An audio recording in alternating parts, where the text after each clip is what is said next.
Bonjour. Prendre une source radioactive par la main. Et comment estimer dans ce cas-là le détriment radiologique? On va voir que c'est pas si évident que ça.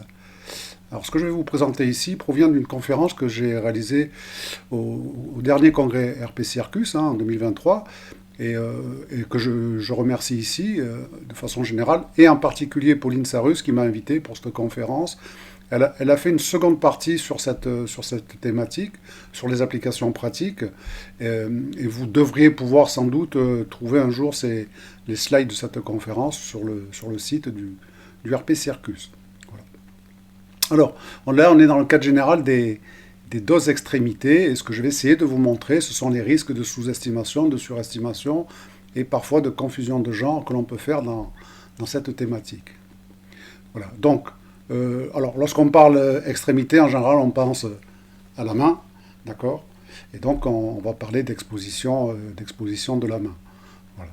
Alors, quelques remarques préliminaires sur cette situation, sur un plan, je dirais, réglementaire. On parle de dose extrémité. C'est un peu flou, les extrémités, sur un plan médical. Bon, tout le monde pense effectivement les mains, les pieds, voilà. Mais enfin, ça reste un petit peu comme définition, un petit peu ambigu. Alors, c'est quel organe de la main? La main n'est pas un organe au sens de la CIPR, c'est-à-dire qu'il n'y a pas de facteur de pondération tissulaire, WT, donc vous ne pouvez pas calculer une dose équivalente à la main. Je précise, une dose équivalente s'appuie sur une dose moyenne à un organe. Donc là on ne peut pas en parler. Par contre, on pourra parler d'équivalent de dose. Alors, je ne vais pas rentrer dans le détail, dose équivalente, équivalent de dose, ce n'est pas du tout la même chose, l'un pouvant être estimateur de l'autre.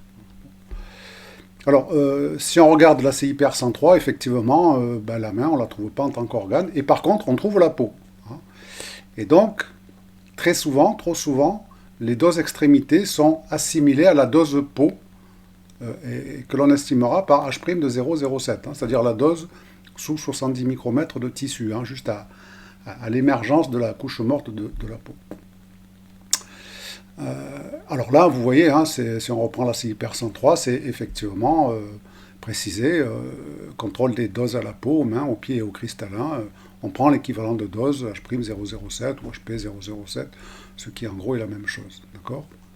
Si on regarde le code du travail, le texte est un petit peu différent. Donc la limite, c'est 500 millisieverts sur 12 mois consécutifs. Alors précisons-le dès maintenant, puisqu'on ne parle pas de dose équivalente. L'objectif, c'est de limiter les risques déterministes. Voilà. Et en général, on pense aux brûlures radiologiques, aux radiodermites, toujours la peau. Voilà. Donc, et là, le code du travail précise 500 millisieverts sur 12 mois consécutifs pour les extrémités et la peau. Là, ils font le distinguo.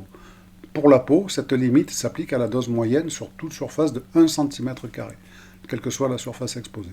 Alors ce 1 cm² qui est ici, il a toute son importance, on y reviendra ultérieurement.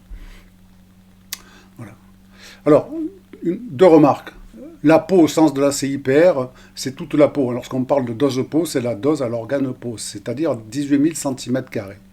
Si on parle de dose sur 1 cm² à minima, donc une goutte déposée, ce n'est pas du tout la même chose que la même dose sur 18 000 cm². Donc là, on risque de surestimer le détriment radiologique. D'accord ? Si on veut ramener la dose à 1 cm² de la peau à la dose de peau, il faudra commencer par diviser cette dose par 18 000. Ouais, donc il ne restera plus rien en général. Ensuite, deuxième remarque, réduire l'exposition extrémité à la dose peau, comme c'est fait trop souvent, c'est un peu oublier que derrière la peau, il y a effectivement la main. Alors que ce soit un organe ou non, la main, c'est quand même, ça peut être utile. D'accord ? Donc là, on est dans le cas d'une sous-estimation du risque radiologique. Voilà. Alors, une dernière remarque avant de commencer. Une valeur de dose seule n'a aucun sens si l'on ne précise pas le volume touché. Moi, je dis souvent en formation, 10 grés, oui, c'est beaucoup, mais 10 grés, vous pouvez avoir 10 grés organisme entier, et là, c'est pas une bonne chose, et vous pouvez avoir 10 grés au bout du doigt, c'est la même valeur de dose, mais c'est pas le même problème, c'est pas le même détriment radiologique, d'accord ? Donc, on va beaucoup parler de volume dans cette affaire. Voilà. Alors, le scénario que je vais jouer, on va préciser les choses pour avoir des valeurs numériques. On va considérer une source ponctuelle, c'est vraiment le cas extrême, de 1 mégabecquerel de césium-137. Donc ce n'est pas une source extraordinairement d'activité très élevée. Voilà, on peut trouver ça comme source d'étalonnage en spectrométrie gamma. Bon, c'est une valeur haute, mais voilà, ce pas les sources qui vont vous tuer. Donc, on va prendre cette source ponctuelle en rapprochement de 1 mètre jusqu'au contact. Alors, vous allez voir, on va diviser les distances par un facteur 3,16 à chaque fois. D'accord? Et 3,16, c'est racine de 10. Donc, suivant la célèbre loi en 1 sur 4 pi des 2, on devrait voir les débits doses être multipliés d'un facteur 10 à chaque fois. On va voir si ça colle. Voilà. Alors, on va jouer la composante gamma dans un premier temps, puis la composante bêta, de façon séparée.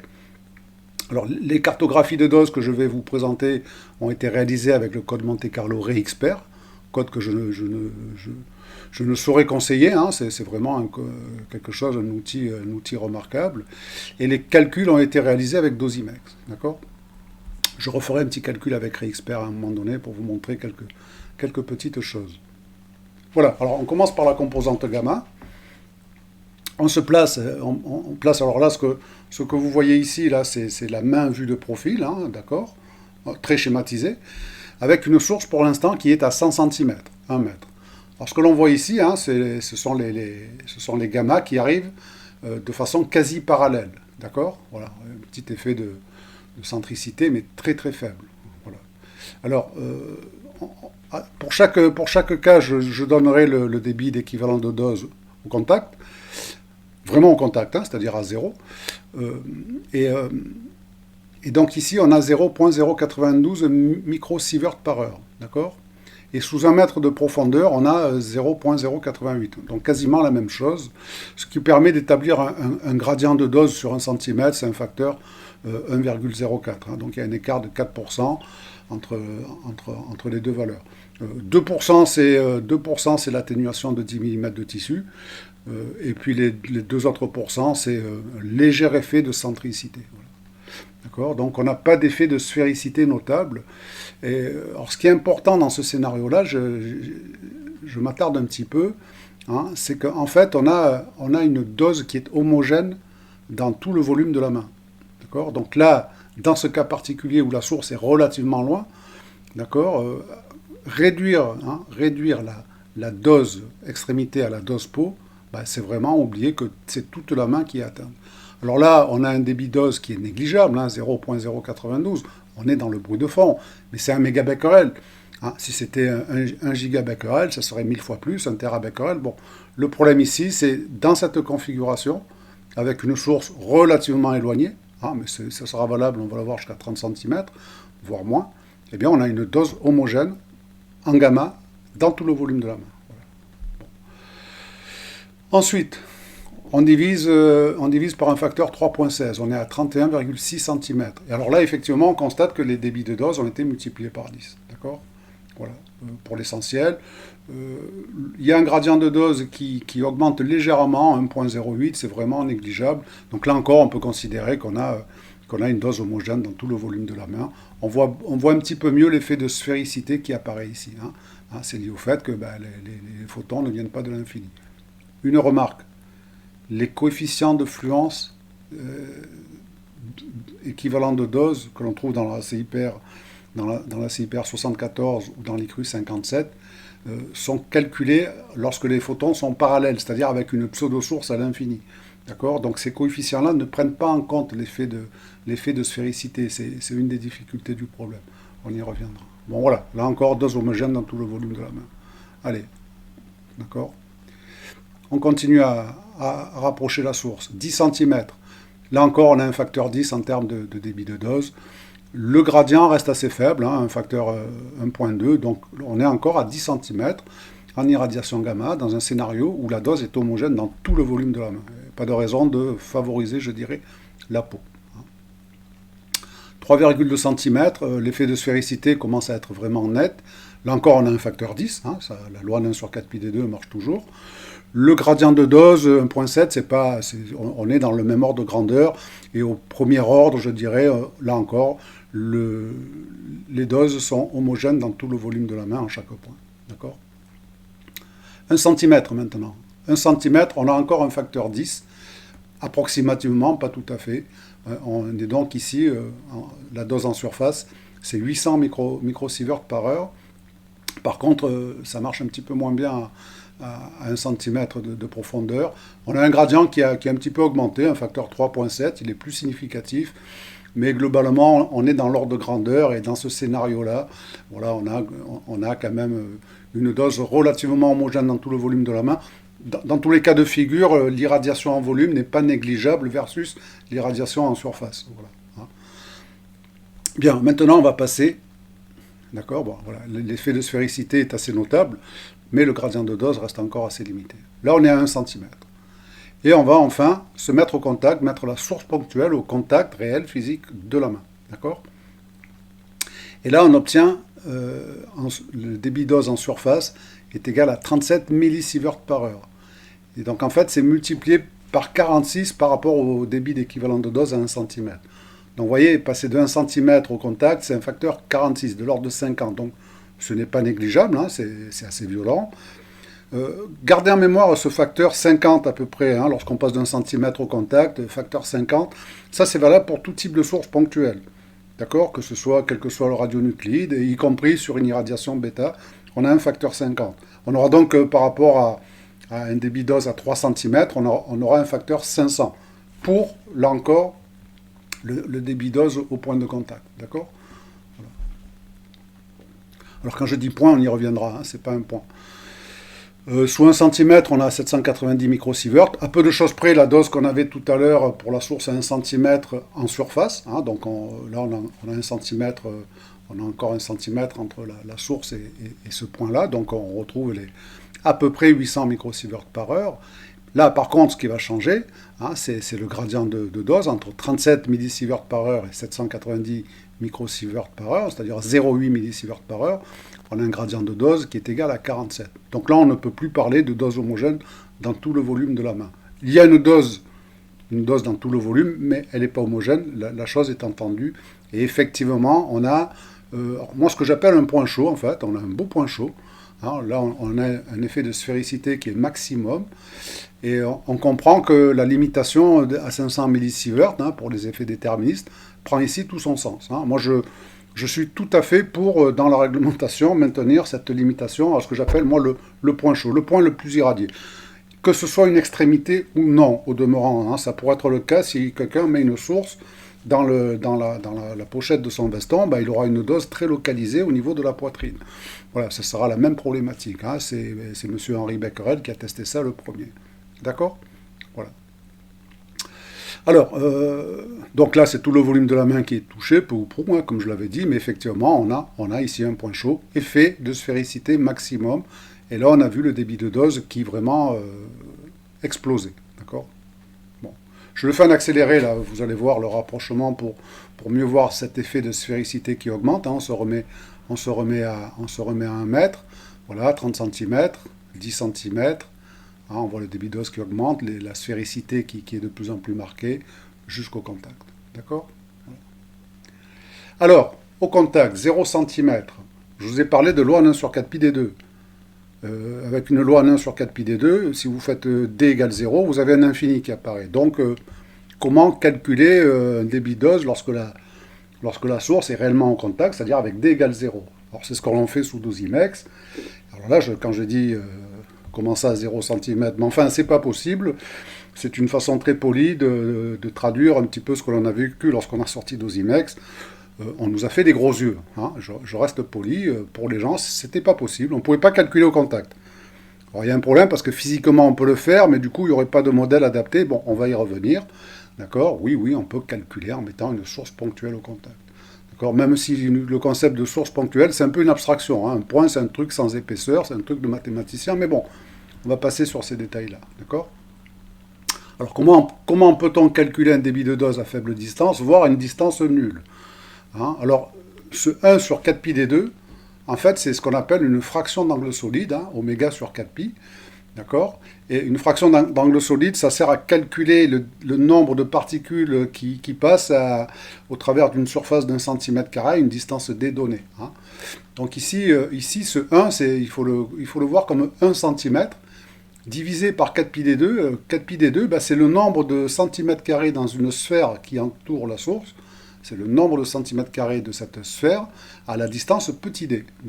Lorsque vous faites donc le rapport de 1 cm divisé par ce nombre de centimètres de la sphère qui voit passer toutes les particules émises par la source, ça vous donne le nombre de particules qui passent à travers 1 cm² de cette sphère.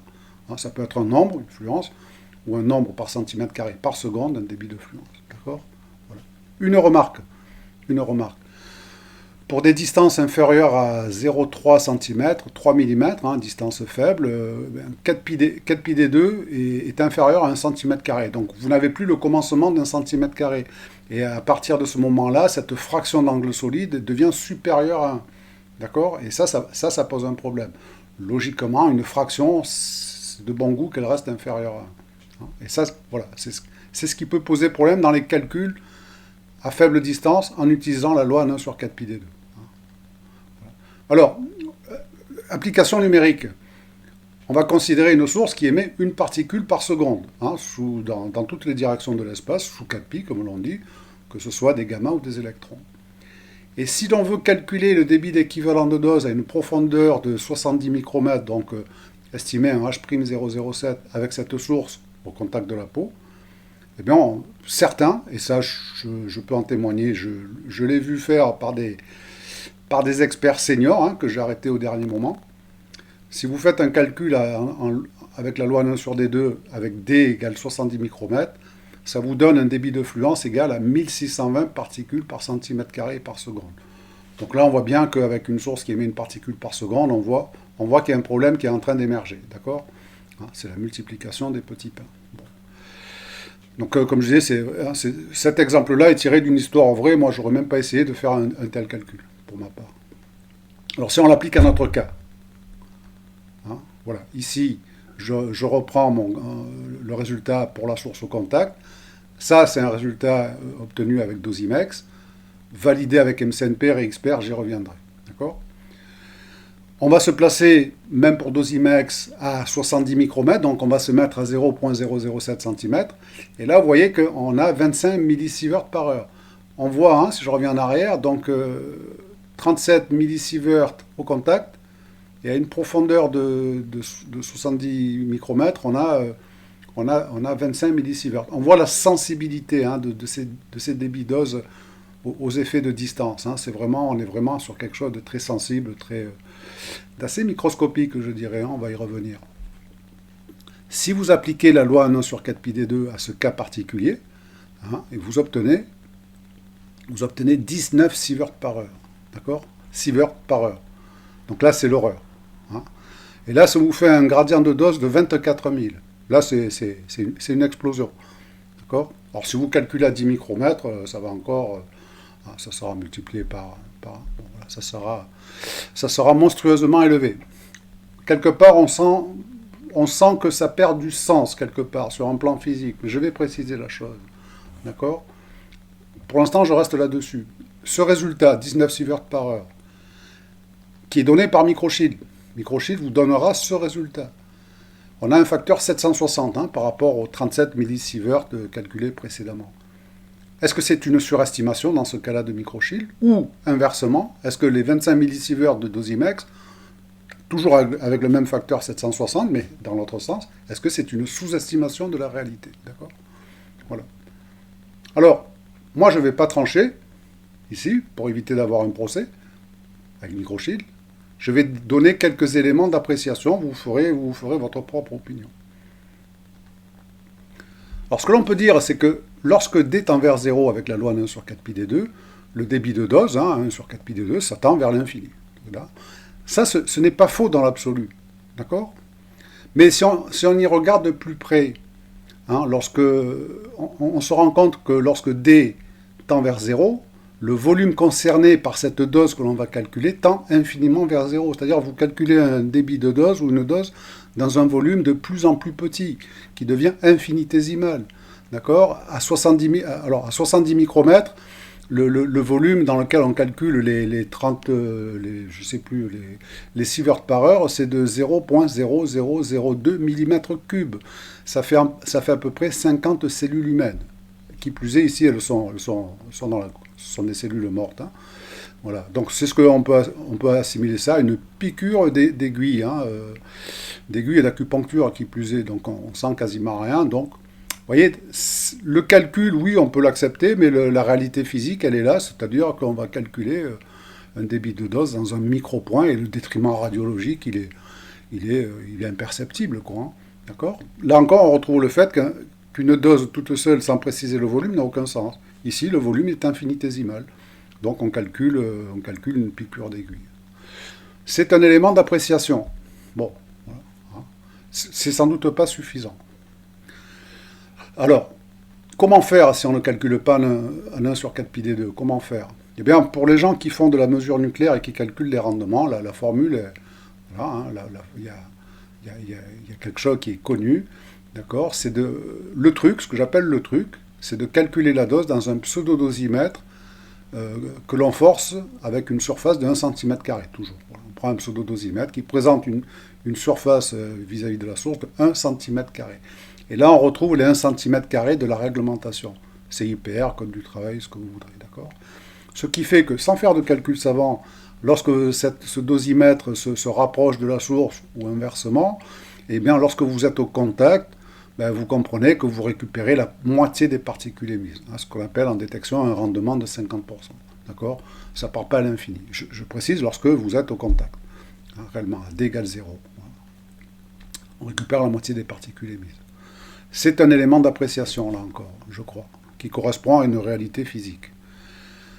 Et la formule qui est bien connue, hein, de fraction d'angle solide, c'est 1 demi de 1 moins d sur racine de d2 plus 1 sur pi. D'accord? Bon, peu importe, je ne vais pas le démontrer. Dans cette formule-là, si vous faites d égale 0, ça encaisse le choc, il n'y a pas d'infini qui apparaît. D'accord? Il vous reste 1 demi, c'est-à-dire à 50%. Voilà, c'est un rendement de 50%. Alors, ici, on n'est pas en détection, on ne compte pas les particules, il faut faire un calcul de fluence particulière.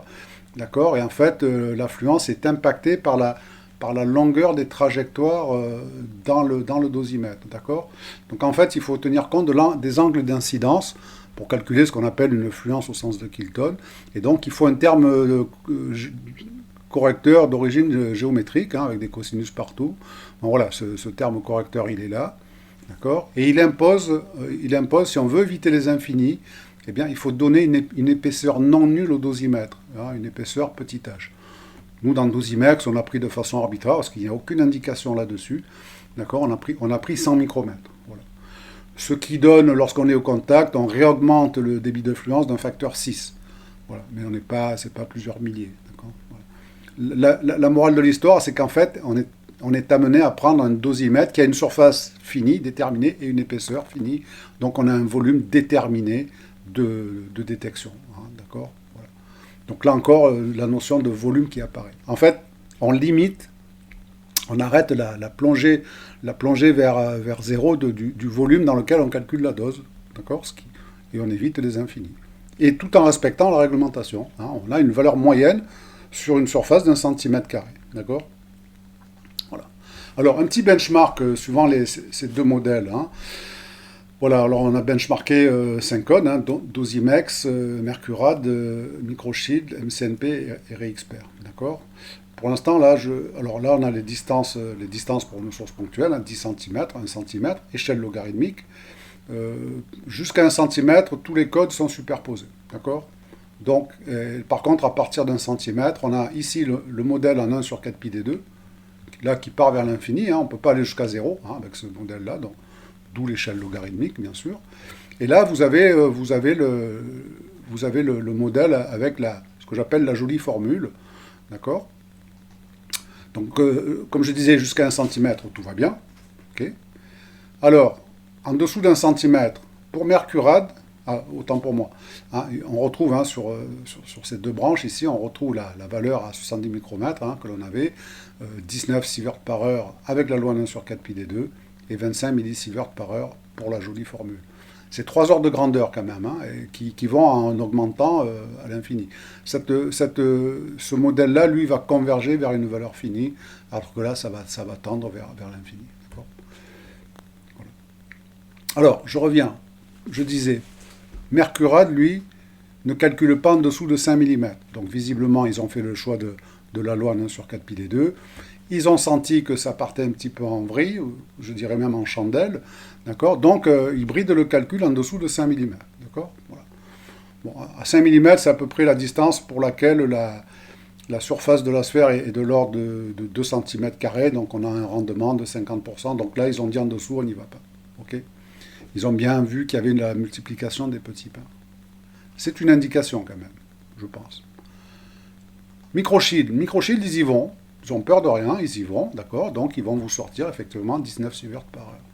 Ils y vont, par contre, pour ce cas-là, ils sortent systématiquement un message d'alerte en vous disant, pour des distances inférieures à 1 cm, eh bien, vous devez être prudent dans l'utilisation de microshield. D'accord. Alors, je ne sais pas ce que ça signifie être prudent dans l'utilisation d'un résultat. Moi, je ne sais pas. Est-ce qu'il faut le dire doucement? Est-ce qu'il faut l'écrire au crayon à papier? Est-ce que... Bon, je ne sais pas. Il faut être prudent, d'accord. Et il termine en disant, est-ce que vous voulez vraiment utiliser ce résultat? Est-ce que vous voulez continuer? Si oui, hein, si vous voulez, cliquez sur oui, mais nous, on dégage toute responsabilité. C'est quand même assez surprenant, d'accord. Sincèrement, nous, chez Dosimex et Dosimex, on n'aurait pas osé sortir un message pareil. Hein. Je préfère à la limite la démarche de Mercurad qui disent, nous, on bride le calcul, on n'y va pas, parce qu'on sent qu'il se passe des choses bizarres. Bon. Là encore, c'est une indication que je qualifierais d'assez forte quand même. Hein. Voilà. Mais je ne tranche pas. Ça, c'est purement factuel. Hein, le message, je ne l'ai pas inventé. Voilà. Par contre, voilà, Dosimex, Réexpert et MCNP, ben, effectivement, ils sont scotchés et puis on converge vers une valeur ici qui est de 37, au contact de 37 millisieverts par heure. D'accord. Voilà. Alors, une petite remarque, je vais vous montrer un petit quelque chose. Je vais faire un calcul, vous montrer un petit calcul avec Réexpert. Voilà. On a ici un dosimètre circulaire qui fait à peu près 1 cm², donc il a un rayon de, voilà, il a un rayon de 0,56 plus précisément, ça fait 1 cm², d'accord. La source est au contact et on va calculer un débit de dose. Alors, la source on ne la voit pas, elle est ici, elle est toute petite, hein, la source. Bon. Et on va calculer, vous allez voir ça va vite, puisqu'on est au contact, ça converge très vite. Voilà. Donc on va envoyer 1 million de particules, ça se fait en quelques secondes, et on voit le résultat qui va converger ici, et qui est de l'ordre de 36 millisieverts par heure. Donc on retrouve bien le résultat annoncé avec Dosimex, d'accord, avec une très bonne précision. Voilà. Maintenant, alors je vais regarder ce dosimètre de profil, hein, donc on voit l'épaisseur ici, hein, qui est très fine. Et je vais faire le même calcul, je vais faire un calcul avec la même source au contact, mais je vais changer les dimensions de mon dosimètre. D'accord. Donc je vais prendre un dosimètre ici, c'est un cylindre très plat, hein, qui avait un rayon de 0,52. Je vais y donner une épaisseur de 7 micromètres. Donc 7 E-3. D'accord. Voilà, je valide. Alors là, on ne voit plus rien, hein, parce que le dosimètre, il s'est réduit totalement. Donc je vais zoomer ici. Je zoome, et on voit apparaître le dosimètre. D'accord. Voilà. Donc là, on est sur des dimensions micrométriques. Hein. Hein, si on prend les dimensions, voilà, on a un truc qui fait ici 140 micromètres. D'accord. Voilà. Donc, la source, on la voit, elle est ici. Hein, c'est vraiment une source quasi ponctuelle. On la voit ici. Et je vais lancer maintenant le... Donc, je n'ai changé que le volume du dosimètre. Je n'ai pas changé l'activité de la source. Hein, c'est toujours... c'est bien... voilà, on le voit ici. Hein, c'est du césium-137, 1 mégabecquerel. Et je vais lancer le calcul dans ces conditions-là.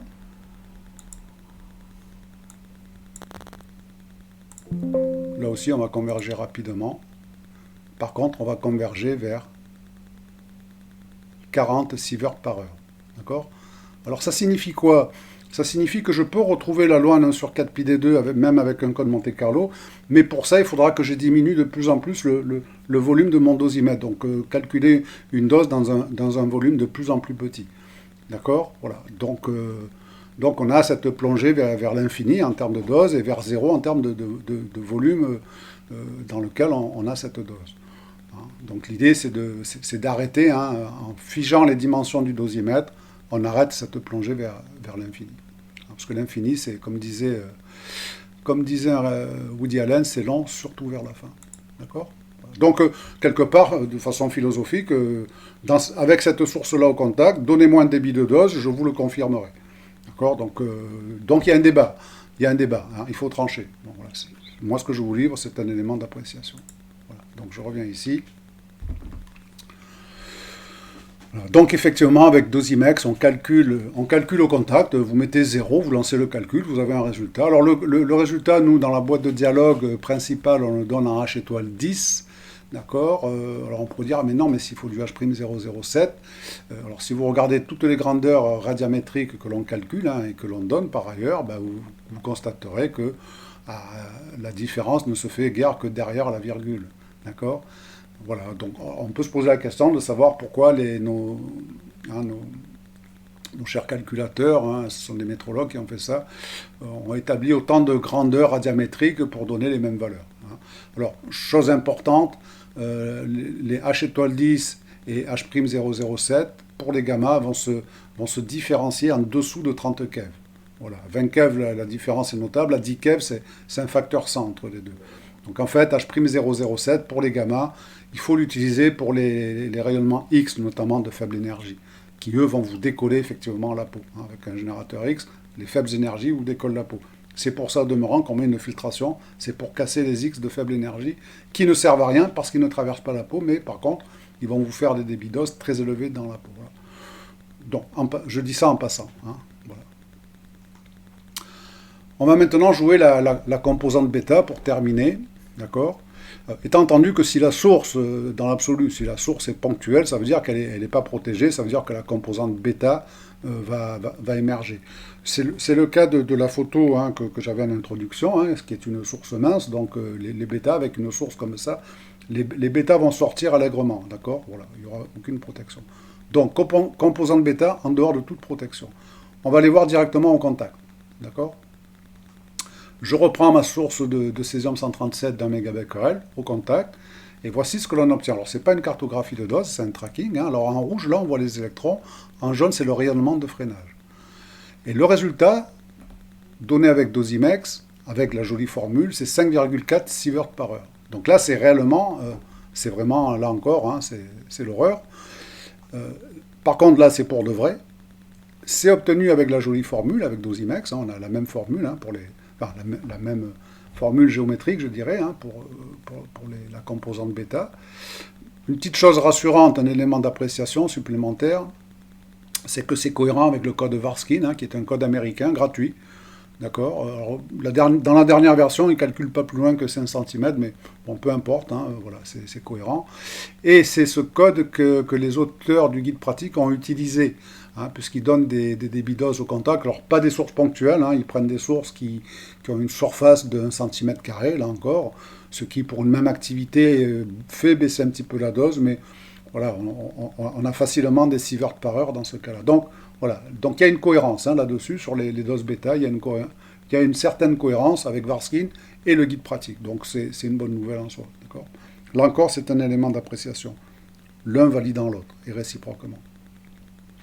Voilà. Alors, je continue, hein, parce que là encore, si on s'arrête au débit de dose, c'est l'horreur. Hein, c'est l'horreur, mais si on y regarde de plus près, d'accord, on va se rendre compte que, compte tenu des énergies du Q-bêta max de l'émission principale bêta du césium-137, 513 keV, eh bien les électrons, hein, qui sont en rouge, atteignent une profondeur maximale de l'ordre de 2,5 mm. D'accord, pas plus. Donc voilà, ils vont brûler cette sorte un hémisphère, donc quelque part, hein, qui a cette profondeur maximale. Donc 2 mm, c'est l'épaisseur de la peau. Hein. Alors, on a un volume touché de 10 mm3, d'accord, qui reste assez modeste. Alors, ce qu'on peut dire, c'est que, alors oui, le rayonnement de freinage résiduel, c'est 0,3 microsieverts par heure, s'il ne restait que lui. hein. C'est que ce que l'on peut dire sur ce scénario, c'est qu'effectivement, le concept de dose à la peau, la dose à chaque centimètre carré de la peau, c'est un concept qui est bien adapté au bêta du césium-137. D'accord? Là, effectivement, la dose est limitée à l'épaisseur de la peau. Hein. Si c'est une contamination surfacique, ça sera, si c'est 10 cm², vous allez brûler 10 cm² de peau sur une profondeur de 2,5 mm. Voilà. Donc vous allez perdre 10 cm² de peau. Ce qui est plus grave qu'un centimètre carré. Hein, là encore. Bon. Je vais changer de radionucléide. Je vais prendre de l'yttrium 90, qui n'a quasiment aucune émission gamma, et il a un gamma de 2186 keV avec une intensité de 1 pour 1 million. D'accord? Donc on n'en parle pas. Voilà. Donc je reprends une source d'yttrium 90, même activité, 1 mégabecquerel, toujours au contact. Le Q-bêta max de l'yttrium 90, il est plus élevé, il est 4 fois plus élevé, 2278 keV, donc des électrons beaucoup plus énergétiques. Et donc, comme les électrons sont 4 fois plus énergétiques, on peut s'attendre à avoir effectivement une dose 2 fois plus petite. Et oui, c'est comme ça. Je vous laisse réfléchir au pourquoi du comment, d'accord? Donc, dans ce cas-là, notez bien la chose. Si on s'arrête à la seule valeur de dose, d'accord, il serait donc préférable d'être irradié pour une même activité par de l'yttrium 90, 2,7 sieverts par heure, que par du césium 137, 5,4 sieverts par heure. D'accord? Mais si on y regarde de plus près, en fait, on va se rendre compte que, compte tenu justement de son Q-bêta max, même si la dose est plus petite, effectivement, eh bien, la profondeur atteinte est significativement plus grande. Ici, c'est 8 mm quand même qui sont atteints, c'est-à-dire ça vous creuse jusqu'au milieu de la main. Si c'est une contamination surfacique étendue, ça vous enlève la moitié de la main. Si vous laissez, d'accord, arriver à une remarque, 25 Gray, parce que là, il faudrait parler en Gray. Il faudrait arrêter d'ailleurs de parler en sievert. Ce serait une bonne chose. Bon, on peut le faire en termes d'équivalent de dose, mais voilà. Si vous avez une irradiation localisée de 25 Gray, c'est la nécrose des tissus. C'est un bon repère à avoir. Nécrose des tissus. D'accord? Bon, voilà, si vous avez une contamination surfacique sur toute la surface de la main, vous perdez la moitié de la main en épaisseur. Donc là, le risque, il est quand même beaucoup plus élevé. D'accord? Et pour le cas particulier de la source ponctuelle, le volume touché, c'est 340 mm3. Pour le césium, c'était 10 mm3. Donc vous voyez que si on prend en considération le volume touché, là, on comprend que c'est l'yttrium qui est plus dangereux. Donc, ce que l'on peut dire, c'est que là encore, pour l'yttrium 90, le concept de dose peau sous-estime le détriment réel. Il faut, je pense, juste en être conscient et au passage faire attention avec l'yttrium 90, qui est de plus en plus utilisé en médecine nucléaire, par exemple, à des activités non négligeables, puisqu'on peut injecter jusqu'à plusieurs gigabecquerels à un patient, donc Artum. Voilà. Et donc, effectivement, sur des considérations de volume, on comprend que le césium 137 est moins dangereux en bêta que l'yttrium 90. D'accord? Voilà. Donc, notez bien, pour terminer là-dessus, que de façon générale, la composante bêta, notamment au contact, est beaucoup plus dangereuse en soi, beaucoup plus dosante localement que la composante gamma. Donc, l'idée, c'est d'être conscient de l'irradiation, de l'émission des bêta d'un radionuclide ou des radionuclides, et de s'en protéger, puisque pour s'en protéger, quelque part, c'est quelques millimètres de plastique suffisent en général. D'accord? Pour l'yttrium 90, rayonnement de freinage, 1 microsievert par heure ici, plus élevé, puisque l'énergie des électrons est plus élevée, qui peut être non négligeable. Là, c'est 1 mégabecquerel, mais comme je disais, si vous prenez 10 gigabecquerels d'une source d'yttrium en solution dans une seringue, ça peut faire un rayonnement de freinage. Ça va peut-être devenir non négligeable. Et dans ce cas-là, vous serez sans doute protégé des bêta, mais vous allez retrouver une irradiation X, d'accord? Donc là encore, avec une irradiation en volume qui pourrait être relativement homogène. Voilà. Alors, conclusion, ou ce que j'appelle des propositions pour un débat. Moi, je ne veux pas conclure. Mon objectif ici, c'est d'ouvrir un débat. Ça fait des années que je dis qu'il faudrait faire un congrès sur les deux extrémités. D'accord? Voilà. Alors, première chose, c'est d'abord connaître le champ de rayonnement. Est-ce qu'on est irradié par des bêta, par des gamma, par du rayonnement de freinage? Ça, c'est la base du métier de la radioprotection, c'est connaître le champ de rayonnement dans lequel vous êtes plongé. Bon. Se protéger au mieux de l'émission bêta. Voilà. Et ça ne coûte pas cher, puisqu'en général, quelques millimètres de plastique suffisent. Or, il y a un problème que moi j'ai vécu en radioprotection, c'est que c'est tellement facile de se protéger des bêtas qu'on finit par les oublier.